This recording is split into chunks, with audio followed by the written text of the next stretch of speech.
রাতে নাটাভূত কবরে ঢুকেছিল।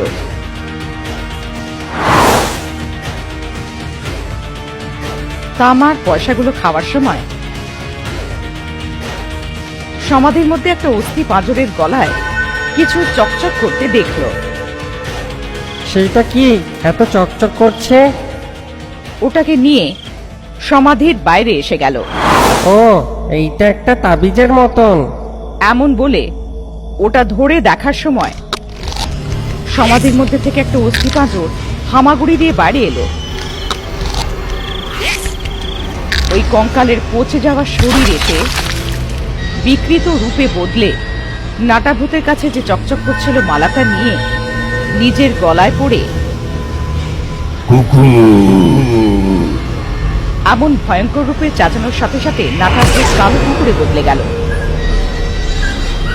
কালো কুকুরে বদলে নাটাভূত ওই কবরস্থানের পাশের গ্রামে কুকুরদের দলের মধ্যে ঢুকে ঘুরতে থাকে। কবরস্থান থেকে বেরিয়ে থাকা ভূত রাতের সময় গলিতে এসে হামাগুড়ি দিয়ে গ্রামের লোকেদের ঘুম উড়িয়ে দেয়। ওই ভূতটা একদিন গ্রামে হামাগুড়ি দিয়ে একটা বাড়ির সামনে থেমে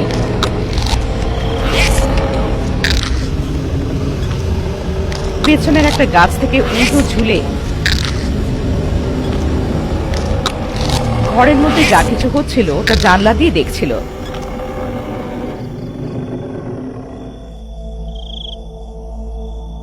ওই বাড়িতে সবাই বউকে খুব কষ্ট দিচ্ছিল। কিরে, চোরের মতন দেখতে, রোজ এতগুলো খাবার খাস, কিছু কাজকর্ম করবি কি না? না, ওই কাপড়গুলো ধো, তারপর আমার হাত পা ব্যথা করছে, এসে আমার পাটা টিপে দিবি। শাশুড়ি মা, আমি এতগুলো কাজ করে থকে গেছি, একটু বসে করে দেব। তোমার এত সাহস যে তুমি আমার মায়ের কথা শুনবে না? আরে দাঁড়াও তোমরা, আরে তুমি ওনার বিষয়ে জানো তো? কেন ওনার কাছে গালি শোনো? তুমি যা বলছে করে দাও, আর আমার জন্য 2-3টে খাবার বানিয়ে দিও। আমার বাবা মার কথা না শুনলে তোমাকে নিয়ে গিয়ে বাড়িতে ছেড়ে দিয়ে আসবো, দরিদ্র কোথাকার। এইসব শুনে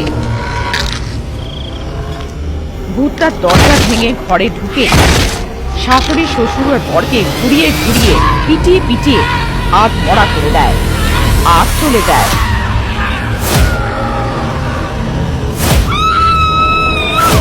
এইভাবে ভূতটা গ্রামে হামাগুড়ি দিয়ে ঘুরে ঘুরে যে কেউ বিবাহিত মেয়েদেরকে কষ্ট দেয় ওদেরকে মেরে আধমরা হওয়া পর্যন্ত, রক্ত বওয়া পর্যন্ত পিটতে থাকে। কোনো শ্বশুর বাড়িতে কোনো মেয়ের কাঁদার আওয়াজ শুনে দুঃখ হওয়াতে সমাধির মধ্যে ভূতটা শুনতে পায়। রাত্রিবেলায় ওর বাড়ির লোকেদেরকে হেনস্থা করে।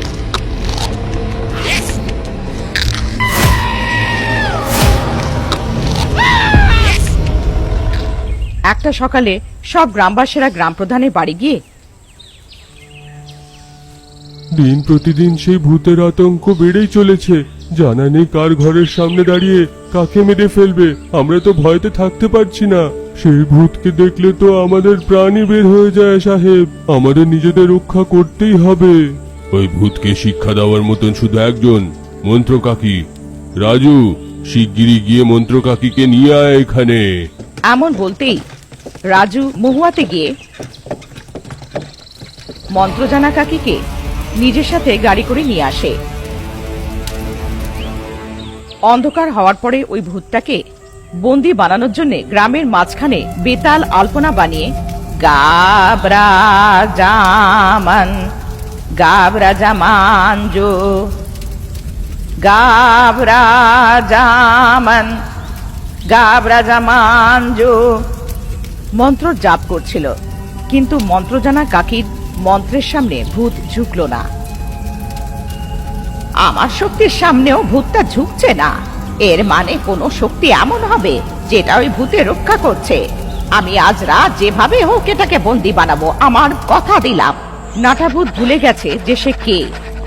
কুকুরের মতন বদলে যাওয়ার কারণে নিজের অতীতকে ভুলে গ্রামের কুকুরদের মধ্যে মিলে তাদের মতন চেঁচিয়ে ল্যাজ নাড়াতে নাড়াতে রাস্তার কুকুরদের সাথে ঘুরতে ঘুরতে ওদিকে জনকদিগ্গি নাটাভূতের সাথে কাজ পড়াতে ওকে ডাকছে।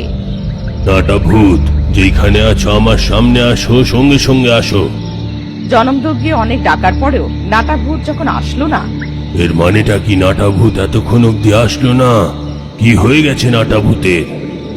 জাদু আয়নায় দেখে, কিন্তু নাটাভূতকে দেখতে পায় না।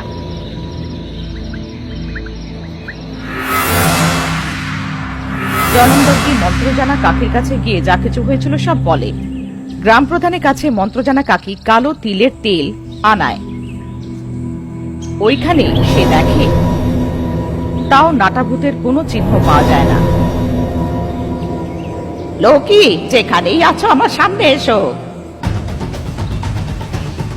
লোকিকে ডেকে নাটাভূতকে খুঁজে আনার জন্য তাকে বলে, জনকদিগ্গি, তোমার সাহায্যের দরকার। আজ রাতে একটা ভূত তাকে শেষ করতে হবে। ঠিক আছে কাকি। রাত হয়ে গেল। ভূত গ্রামে হামাগুড়ি দিয়ে আসছে। মন্ত্রজানা কাকি আত্মা দিগ্বন্দন মন্ত্র করছে। জনকদিগ্গিও কাকির সাহায্য করে মন্ত্র করছে। গাবরা জামান, গাবরা জামানজু, গাবরা জামান, গাবরা জামানজু। আত্মা দিগ্বন্ধন তন্ত্র করে ভূতকে ডাকছে, কিন্তু দুজনে বন্দি বানাতে পারে না। ভূত ওদের কাছে এসে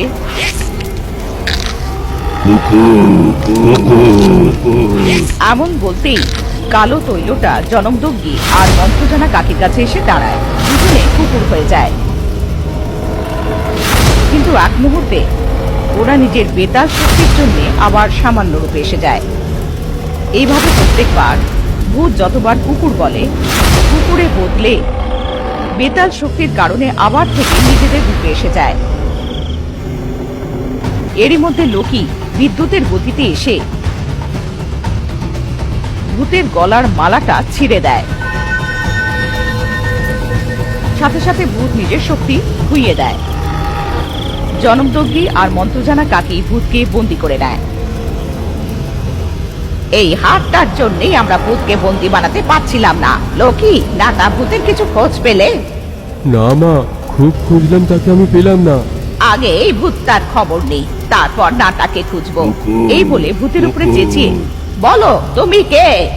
এই গ্রামের লোকেদের কেন হয়রান করছো? তোমার চাইটা কি বলো?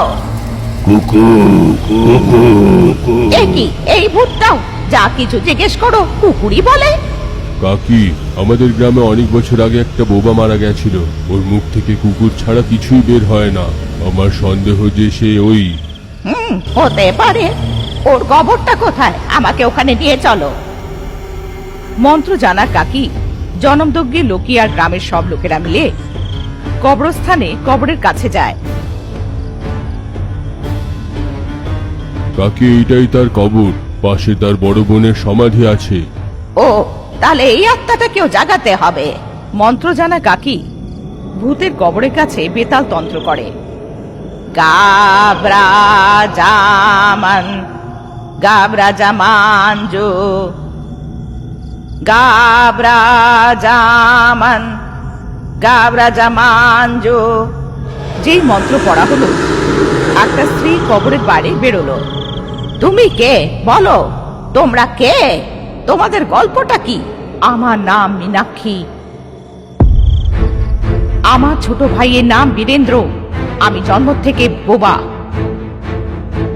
ভাই কথা বলতে পারতো না। জন্ম থেকে আমাদের একে অপরের ছাড়া কেউ ছিল না। যখন আমরা ছোট ছিলাম, আমরা একটা কুকুর পুষেছিলাম। কুকুরটা বীরেন্দ্রকে খুব পছন্দ করত। বীরেন্দ্র কুকুরটাকে খুব পছন্দ করত। যখন আমরা একটু বড় হলাম, কুকুরটা মরে গেল। ছোটবেলা থেকে কুকুরটাকে ও খুব ভালো দেখাশোনা করত, তাই ও শুধু কুকুরই বলতে পারত। অন্য কোনো শব্দ বলতে পারত না। ওর খিদে পাক, ও খুশি হোক কি রাগ হোক, ওর মুখ থেকে কুকুর ছাড়া আর কোনো শব্দ বেরোতো না। যখন আমার বিয়ের বয়স হলো, আমি একটা লোকের উপরে বিশ্বাস করে ও ভালো লোক এই ভেবে ওকে বিয়ে করলাম। আমার ছোট ভাই একলা রয়ে গেল। ওদিকে আমাকে আমার স্বামী রোজ মার পিট করতো।